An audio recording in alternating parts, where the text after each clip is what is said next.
bahagi na lang naiwan.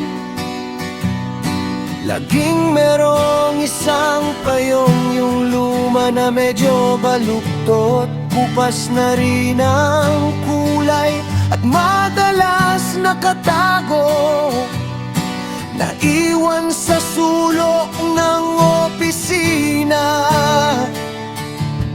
Sa gilid ng pinto, sa likod ng sasakyan, nakakalimutan hanggang sa biglang umulan. At kapag bumubuhos na ang kalangitan, lahat nagtatanungan, nasaan na yung payong babawa, di ba? Parang tao rin minsan yung tahimik lang, hindi palaging bida, hindi maingay, pero laging nandiyan kapag magulo na ang karamihan. Yung hindi naghahanap ng liwanag, pero siyang sandigan sa gitna ng unos na walang kapaguran.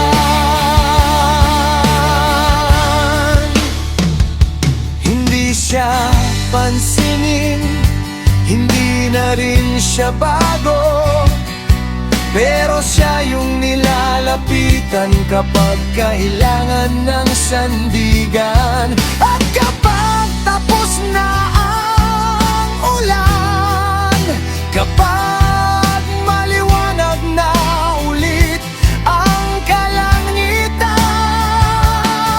itutupi siya, itatabi, at makakalimutan na naman. Pero ang totoo, hindi siya tumigil sa pagiging mahalaga.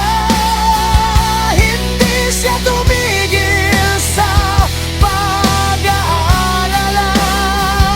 Sanay na siyang mahalin sa katahimikan, sanay na siyang maghalaga. Kahit siya mismo'y hindi naalala.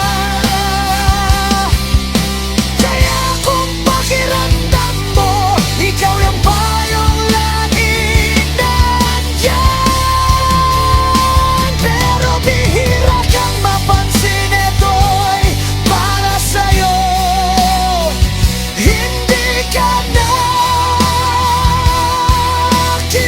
nakibugan, dahil ikaw ang dahilan kung bakit may ibang nakatawid sa malakas na ulan. Kasama ka sa dasal ko, dahil hindi kita kayang yakapin mula sa malayo.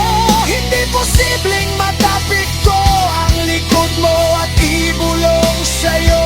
Nandito lang ako, malabong masamahan kita sa lahat ng maputik at daan mabato.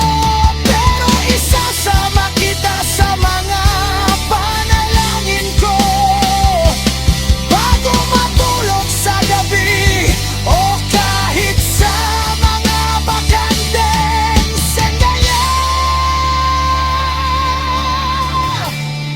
Kapag sumagi ka sa isip ko, o naalala sa mga bagay na gusto mo, idudulog kita sa kanya. Ipapakiusap kong sana'y sumubok kang muli bago tuluyang sumuko. At kapag hindi na kayang isa